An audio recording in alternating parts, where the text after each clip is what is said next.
Hello everybody and welcome back to Simply Six. Today, we will be looking at the humble beginnings of some of the biggest names in show business. From stars who started out delivering newspapers to the queen of all media, here is proof that anything is possible if you just set your mind to it.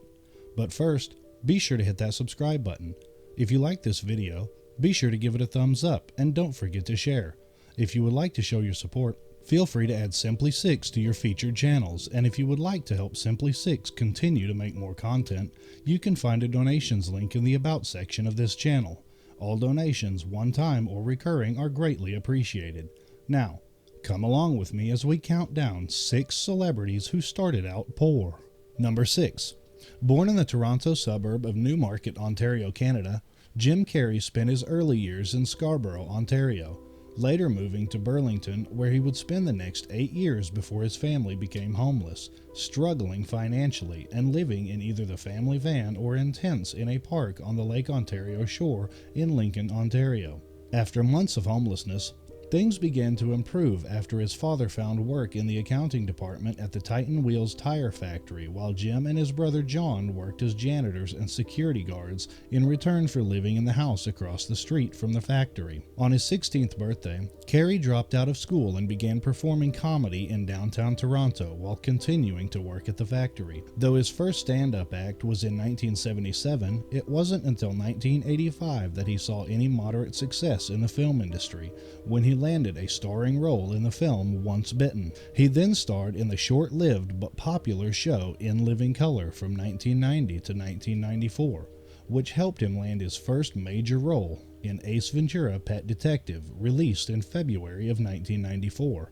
That same year, Carrey went on to star in The Mask, released in July, and Dumb and Dumber, released in December, receiving his first Golden Globe Award nomination for Best Actor and securing his place as a major name in Hollywood, becoming the first actor to be paid $20 million for his role in The Cable Guy, which was released in 1996, leading to his current net worth of $150 million.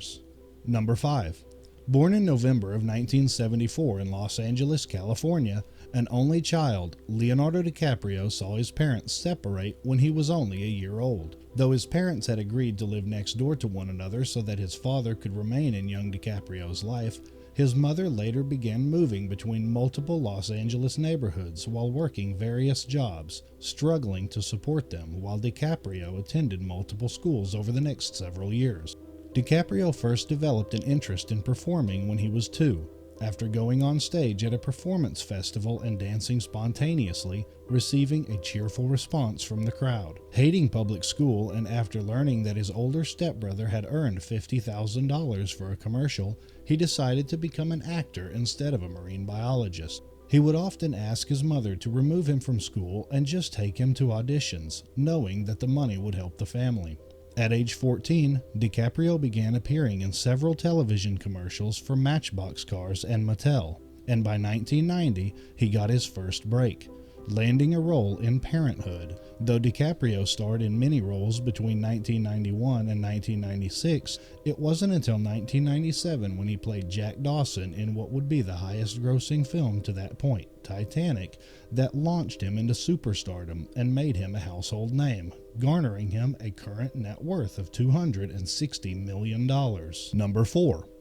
Mark Wahlberg was born in June of 1971 in Boston, Massachusetts as the youngest of 9 children. Wahlberg grew up in a working-class family, with his mother working as a bank clerk and nurse's aide while his father was a delivery driver. Growing up essentially poor, by age 13, Wahlberg had developed an addiction to cocaine and various other substances.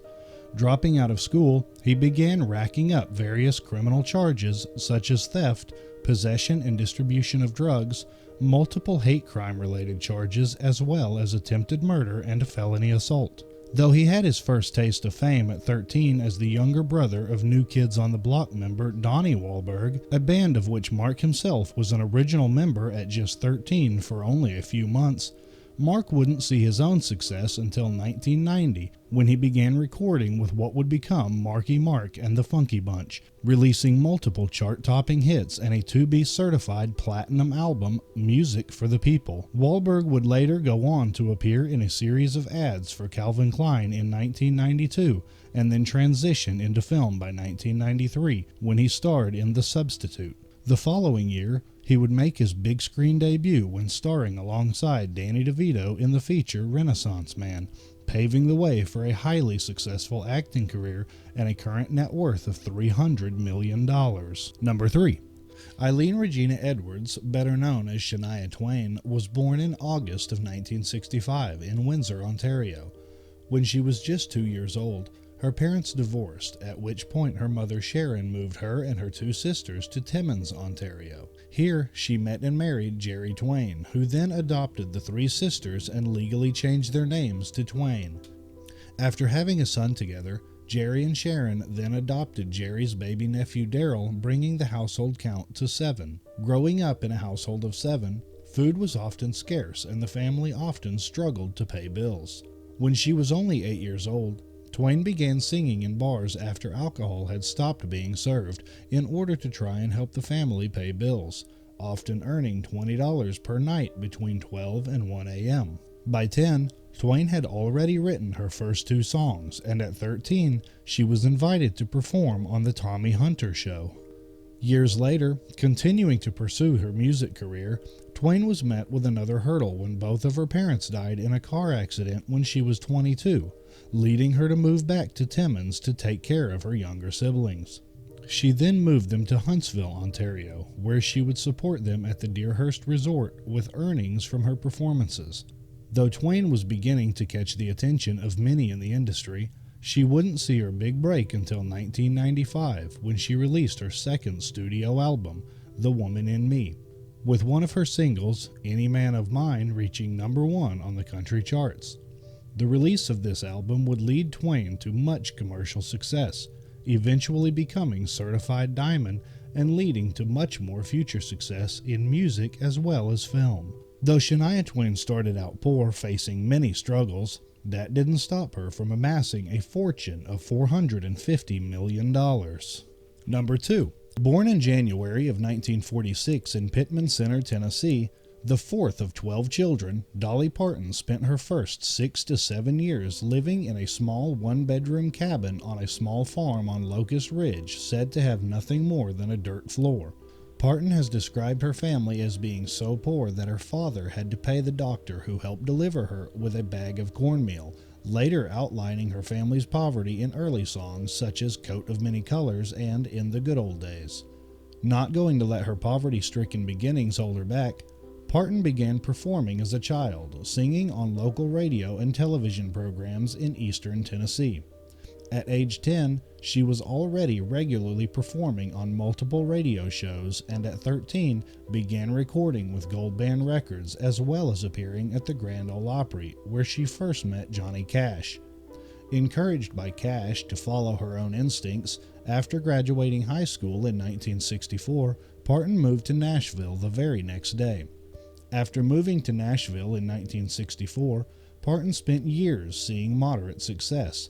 But it wasn't until the 1974 release of her single, I Will Always Love You, that she finally got a break, when none other than Elvis Presley showed an interest in recording with her. Though this duet fell through, Parton went on to have an extremely successful solo career, ending her family's financial struggles for good with her current net worth of $600 million.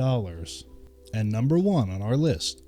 Born in February of 1954, Oprah Winfrey spent her first 6 years of life living in poverty with her grandmother. Her grandmother was so poor that Oprah often had to wear clothing made from potato sacks. Reportedly suffering abuse at the hands of her grandmother, she moved with her mother to Milwaukee, Wisconsin when she was 6 years old. However, due to her mother's inability to support her and her new sister, Oprah was sent to live with her said-to-be biological father Vernon in Nashville, Tennessee when she was 8. Though often made fun of by her classmates for being poor, Oprah didn't let that stop her as she focused on her schooling. In addition to winning the Miss Black Tennessee beauty pageant at age 17, as well as numerous other contests and becoming an honor student, she secured a full scholarship to Tennessee State University, where she would study communication.